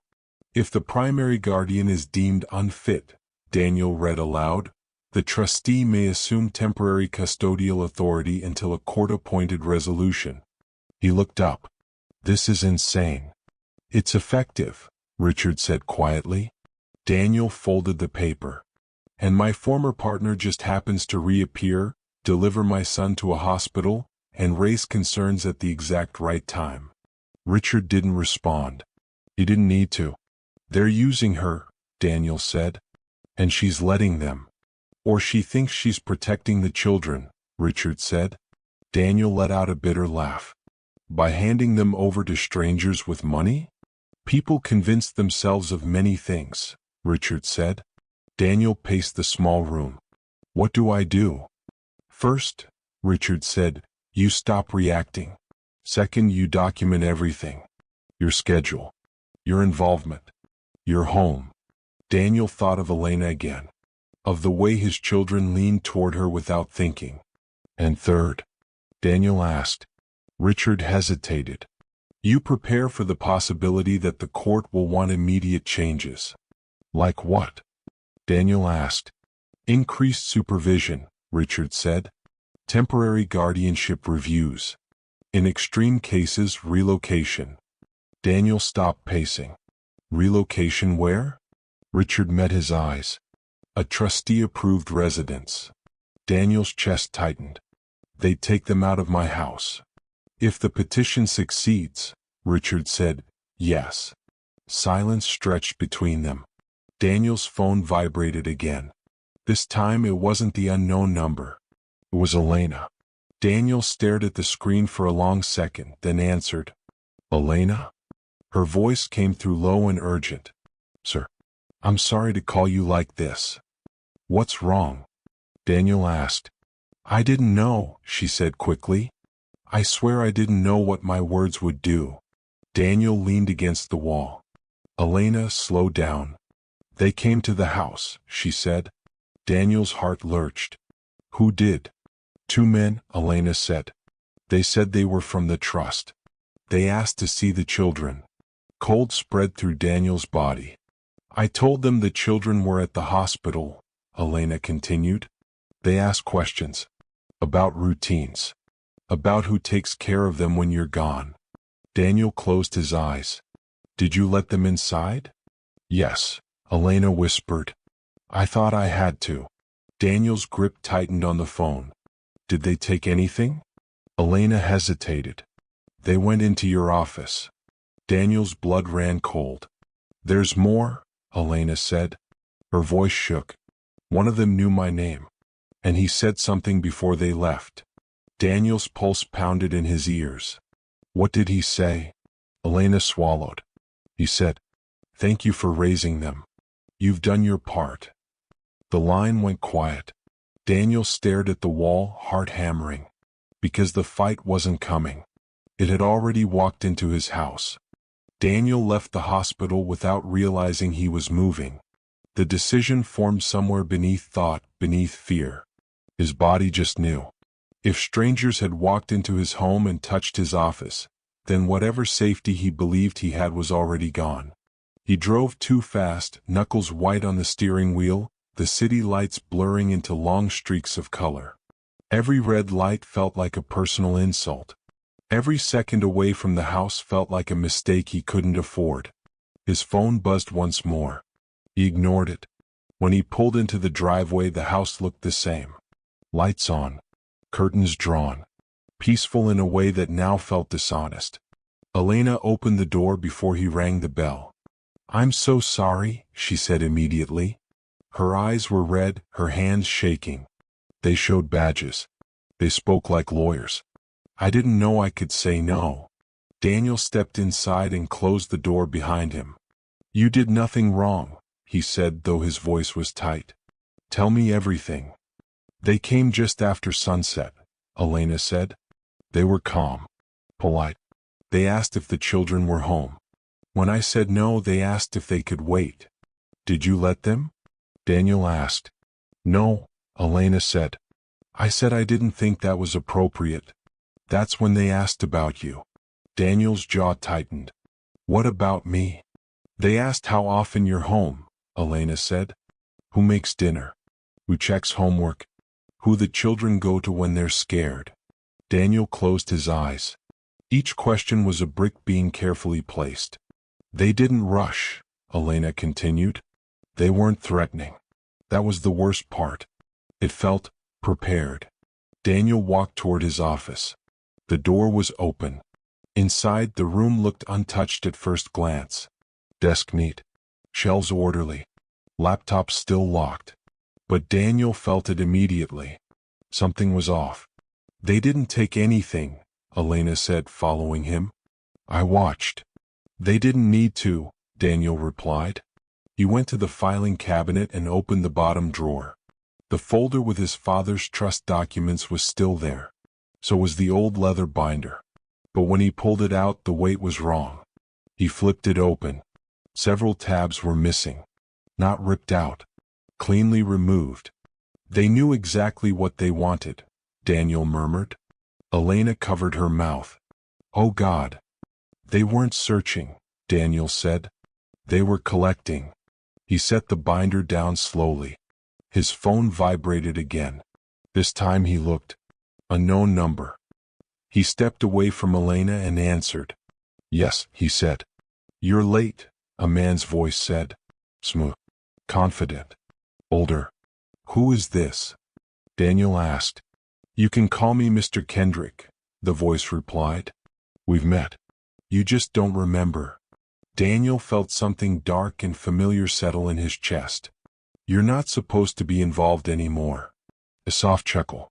That's what your father wanted you to believe. What do you want? Daniel asked. To protect what matters, Kendrick said. The children. The legacy. You walked into my house, Daniel said. Without permission. You employ staff, Kendrick replied. You create access. That's not my fault. Daniel's grip tightened on the phone. You're using Elena. Using my past. Using my children. I'm responding to instability, Kendrick said calmly. A sick child. An absent father. A mother reappearing at just the wrong time. The court doesn't like chaos, Daniel. You created it, Daniel said. Another chuckle. Your father created safeguards. I'm just enforcing them. What safeguards? Daniel demanded. Conditions, Kendrick said. He never believed you could balance ambition and responsibility. He built contingencies. Daniel's pulse pounded. You're trying to take them. I'm trying to place them somewhere consistent, Kendrick corrected. Somewhere supervised. Structured. Like where? Daniel asked. There was a pause. Just long enough to feel intentional. You'll be informed soon, Kendrick said. Through proper channels. Daniel's voice dropped. If you touch my children, you'll do what? Kendrick interrupted gently. Hire another lawyer? File another motion? Daniel, this isn't a fight you win by force. Silence stretched. Then Kendrick spoke again. Your former partner reached out to us. She was concerned. Emotional. Very cooperative. Daniel felt sick. You're manipulating her. Everyone is responsible for their choices, Kendrick said. She chose to speak. And Elena? Daniel asked. Another pause. She chose too, Kendrick said. Whether she realized it or not. The line went dead. Daniel stood there, phone pressed to his ear long after the call ended. Elena? He said quietly. She looked at him, eyes wide. Yes. They're going to come again, Daniel said. And next time it won't be polite. Elena swallowed. What do we do? Daniel looked around the house. At the walls his children had grown up within. At the quiet that no longer felt safe. We changed the rules, he said. Outside, a car passed slowly, headlights lingering a fraction too long before moving on. And for the first time, Daniel understood the truth his father had buried in paperwork and silence. This wasn't about love. It was about control. And control never let go without a fight. Daniel didn't sleep that night. He sat in his office chair, the binder of trust documents open before him, pages fanned out like a map of every trap and contingency his father had left behind. Every clause, every margin note, every legal loophole now felt like a thread in a net slowly tightening around him. Angela had stayed with Lucas and Elena upstairs, reading softly by the lamplight to calm nerves that were fraying faster than Daniel could admit. He could hear Lucas' soft breathing from the guest room, and for a moment, that small sound tethered him to the one thing that mattered more than any trust or court order. His phone buzzed again, another unknown number. He ignored it, letting it ring into silence. Instead, he turned to the documents. The trust was meticulous. Conditional guardianship clauses, emergency provisions, hidden lines of succession. It wasn't just about money. It was about authority, control, and the assumption that Daniel could fail. And now, after the incident at the hospital, someone was using that assumption against him. Daniel rubbed his temples. He remembered the last words Kendrick had said, *, your former partner reached out to us. She was concerned. Emotional. Very cooperative.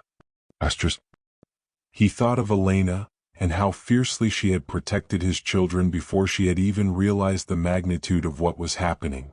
She hadn't called for him to step aside. She had acted. She had shielded. The weight of responsibility settled on his shoulders. Not just for Lucas or for Elena, but for the children who had no one else. And then he heard it. A soft noise at the back of the house. Footsteps, careful, deliberate. Someone moving through the kitchen. Daniel's heart hammered. Elena, he whispered almost instinctively. She appeared in the doorway behind him, eyes wide. What is it? They're here, he said, standing slowly. Someone's in the house. Elena swallowed and looked around, then nodded. The children? They're upstairs. Safe for now. But we can't let them find us off guard again. Daniel grabbed a flashlight from the desk drawer and gestured toward the stairs. We need to see who it is before it escalates. They moved together, slow, quiet, tension coiling in every step. Daniel's mind raced through possibilities: legal representatives, private investigators, Kendrick's people. At the base of the stairs the sound stopped. Silence filled the space, thick and heavy. Then a voice, low and familiar, echoed from the hallway. "Mr. Hale." Daniel froze. He recognized the tone immediately. Calm, authoritative, with just the hint of menace. "Kendrick," Daniel whispered under his breath. A figure stepped into the dim light of the living room. Tall, impeccably dressed, eyes calculating. The kind of person who never left anything to chance. "You shouldn't have ignored my calls," Kendrick said. His voice smooth, almost casual. "But I understand why. You didn't want to hear the truth." Daniel felt a cold fury rise in his chest.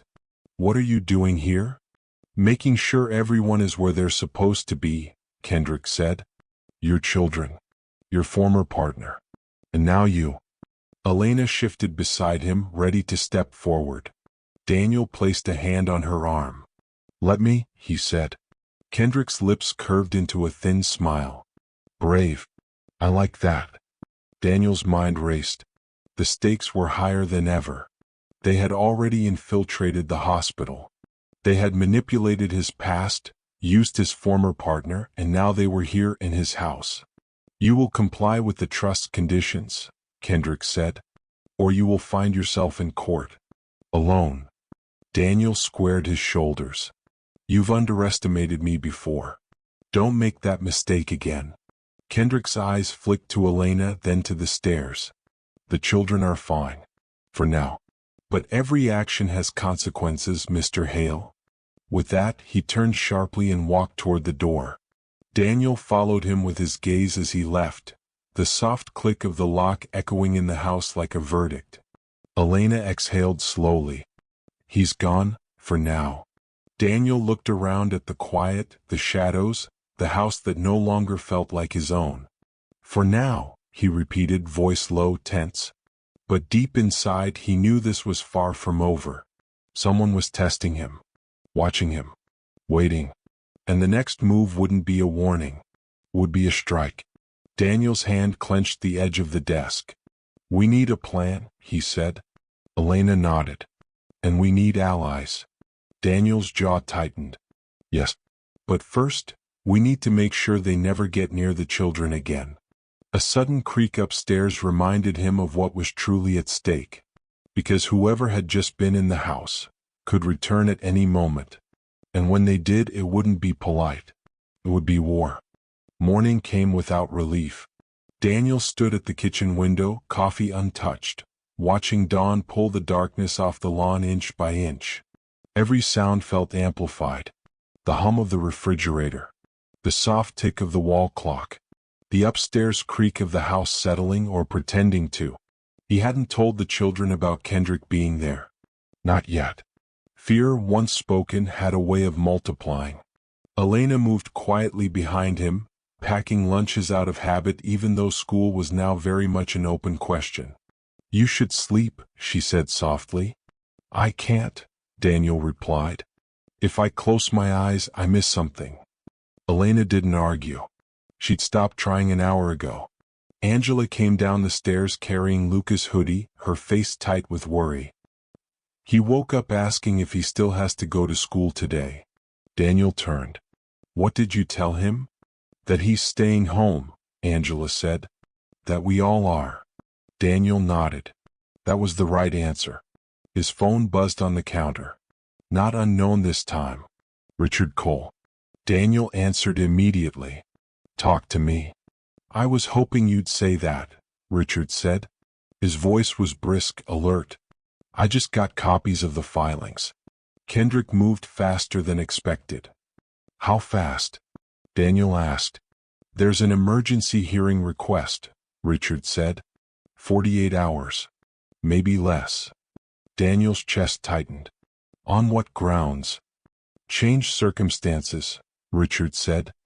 "Hospital incident. Alleged abandonment. Third-party caregiver reliance." Daniel looked at Elena. She didn't look away. They're positioning Elena as the primary caregiver, Daniel said quietly. Yes, Richard confirmed. Not as an accusation. As a fact pattern. Daniel clenched his jaw. And the kids? Best interest standard, Richard said. Which means optics matter. Daniel's laugh was short and bitter. Optics? Of course. There's something else, Richard said. Kendrick filed a motion to compel access to the residence. Daniel froze. Access how? Home inspection, Richard said. Evaluations. Interviews. They were already here, Daniel said. I know, Richard replied.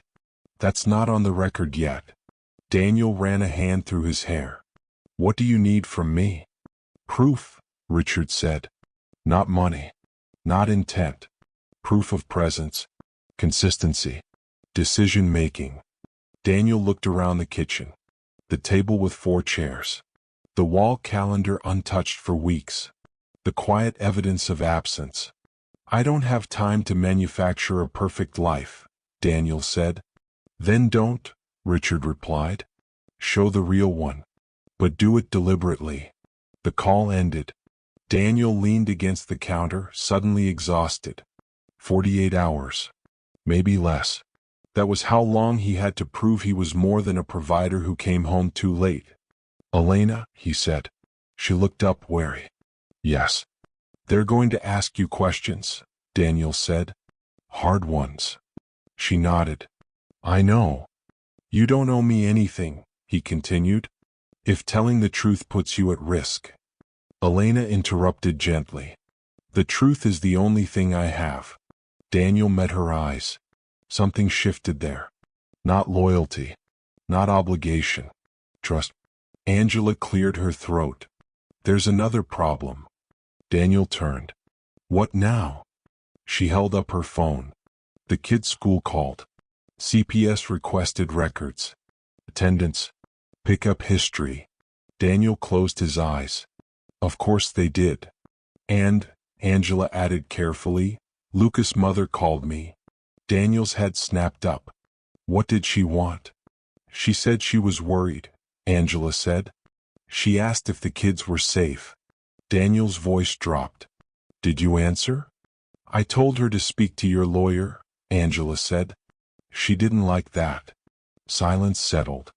They're circling, Elena said quietly. Yes, Daniel replied. They are. A sound came from the stairs. Footsteps. Small and hesitant. Lucas appeared, holding the folded paper his mother had given him, eyes darting between the adults. Are we in trouble? He asked. Daniel crossed the room in 3 strides and knelt in front of him. No, he said firmly. We're just changing some things. Lucas studied his face. Like what? Daniel took a breath. Like me being here more. Lucas considered that. Forever. Daniel hesitated. Then, yes. Lucas nodded, satisfied for now, and handed him the paper. She said you'd need this soon. Daniel unfolded it again. This time something caught his eye that hadn't before. A string of numbers at the bottom. Almost an afterthought. Dates. Not random. Deadlines. Daniel's pulse quickened. He looked closer, then back at Lucas. She knew, Daniel murmured. Knew what? Elena asked. Daniel straightened slowly. This wasn't just a warning. He looked at the numbers again. It's a countdown. Outside, a car slowed at the curb. Didn't stop. Just slowed. Watching. And Daniel understood the next truth, sharp and undeniable. Kendrick wasn't the end of this. He was the middle. Daniel didn't wait. He grabbed his coat, Elena following closely behind, and Lucas tucked securely in his arms. Angela stayed with the older children for now, keeping the household in quiet order while Daniel and Elena raced toward the car. The streets were still, early morning fog curling around street lamps like pale ghosts. Every shadow felt like it might conceal a watcher. Daniel's pulse thundered as he drove, eyes darting to rearview mirrors every few seconds. Elena, he said quietly, We need to think 2 steps ahead. They're testing us, pushing us. I know, she said, gripping the edge of the seat. I didn't expect this level. Daniel shook his head. Neither did I. But it's happening now. And we can't wait for them to make the first move again. Lucas stirred in his arms. Daddy, are they going to catch us? Daniel hugged him close. No one's catching us, Lucas. We're moving smart. Not fast. Smart. They arrived at a small safe house Daniel had arranged months ago, an old friend's property outside the city, rarely visited, tucked behind overgrown hedges and a locked gate. Elena helped Lucas down, and Daniel double-checked that the doors were locked, alarms engaged, and windows secure. Once inside, the atmosphere was tense but quiet. Daniel pulled out the binder of trust documents again, laying it on the table. They're using timing against us, Daniel said. Deadlines, hearings, petitions, they think it will panic us. Elena nodded. It's working. Daniel's phone buzzed again. Another unknown number. This time he answered without hesitation. Mr. Hale, Kendrick's voice said, smooth and controlled, almost friendly. I see you've relocated. Daniel's hands tightened around the phone. You tracked us. Not yet, Kendrick said. But you can be sure your movements aren't private. They never are. Daniel's teeth ground together. What? What do you want now? To test resolve, Kendrick said. To see if you're willing to take responsibility. To see if you can protect the children from both chaos and sentiment. Daniel's heart raced. And if I fail? Kendrick was quiet for a moment. You won't. Not entirely. But failure has consequences. Daniel slammed the phone down. Elena touched his shoulder. We need a plan. Not panic. Daniel took a deep breath. We need witnesses, evidence, documentation. Someone to stand beside us when this all comes to court. And if Kendrick isn't the one behind this? Elena asked quietly. Daniel froze. That thought had been lingering in the back of his mind all morning. Something deeper than his father's estate. Someone orchestrating everything from the shadows. Someone who understood timing, influence, and fear. I've been thinking, Daniel said slowly. This isn't just about the estate. It's about control. Whoever's behind Kendrick and my former partner, they want more than money. Power? Elena asked. Daniel nodded. And leverage. Over me. Over the children. Over the trust. Over everything we care about. Lucas tugged at Daniel's sleeve. Daddy, will they take me? Daniel knelt to meet his son's eyes. Not if I can stop them, he said. We'll stay together. No matter what. But deep down, Daniel knew that staying together meant making moves, exposing weaknesses, and risking himself in ways he hadn't faced before. The first knock came just as the sky turned from pale gray to the orange of early morning. Daniel froze, every instinct screaming. He approached the door cautiously, Elena behind him. Who is it? Daniel called, voice steady despite the storm of adrenaline in his veins. Delivery, a voice replied. Calm. Neutral. Too calm. Daniel exchanged a glance with Elena. No one orders deliveries here, he muttered. He cracked the door slightly, enough to see a small package at the threshold. No one around. No vehicles. Daniel picked up the box. No label. No sender. He set it on the table and opened it. Inside was a single folder, neatly stacked papers, and a note in familiar slanted handwriting. If you want to protect them, you need to see everything. Daniel's breath caught. Elena peered over his shoulder. Everything? He unfolded the top paper. It wasn't just trust documents. It was financial ledgers, property agreements, personal correspondence, everything his father had hidden. And everything Kendrick had been orchestrating against him. Daniel realized with a sickening clarity that he hadn't been playing defense this entire time. He had been reacting. And now, the real game, the one that would determine whether he kept his children or lost them, was only just beginning. Outside, a car door slammed. Daniel's hand hovered over the folder. Because someone was watching. And they knew he had it. They always knew. Daniel didn't move right away. The sound of the car door outside echoed in his chest like a warning bell. He stood still, one hand resting on the folder, the other slowly closing around Elena's fingers. For a long second, the house felt too small, too exposed, like the walls themselves were listening. Then Lucas spoke, his voice soft but steady. "Daddy, are you scared?" Daniel looked down at his son. He saw the trust in his eyes, the belief, the quiet certainty that his father would always have the answer. Daniel knelt. "Yes," he admitted. "But being scared doesn't mean we stop. It means we choose what matters most." Lucas nodded as if that was enough, as if it always had been. Daniel stood and closed the folder carefully. He didn't rush this time.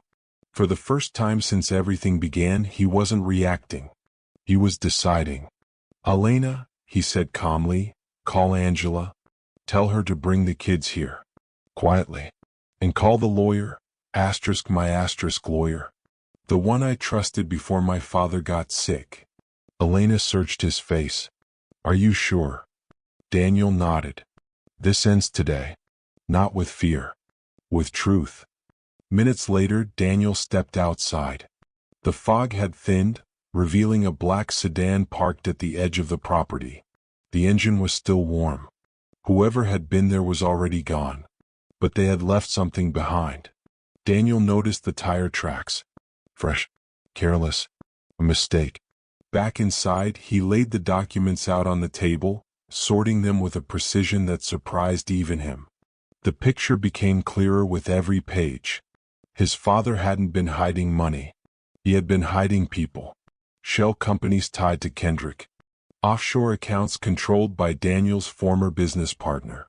And, most disturbing of all, signed agreements that proved someone had been planning to seize guardianship of the children long before Daniel's wife passed away. This wasn't about inheritance. It was about ownership. "They were never coming just for the trust," Elena whispered. "They were coming for us." Daniel nodded. "And now we have proof."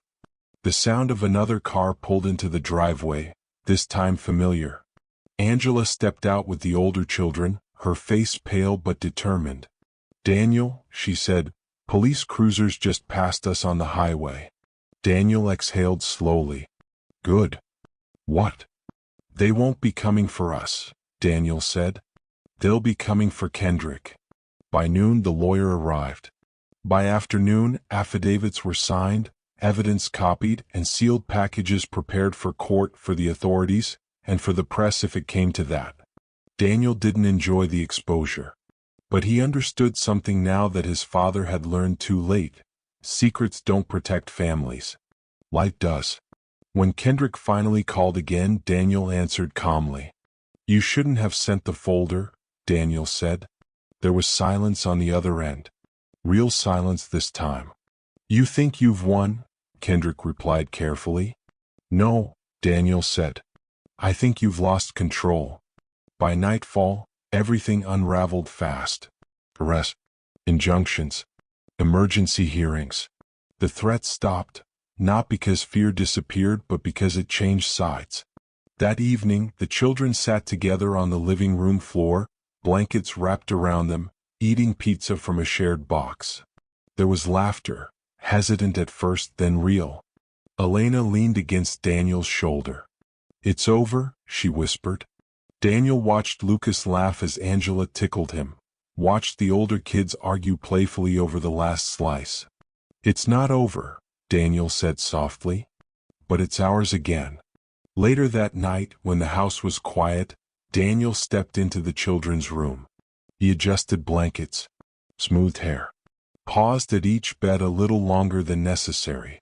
When he reached Lucas, the boy stirred. "Daddy? I'm here." Lucas smiled sleepily. "You didn't let them take us." Daniel swallowed. "No, I didn't."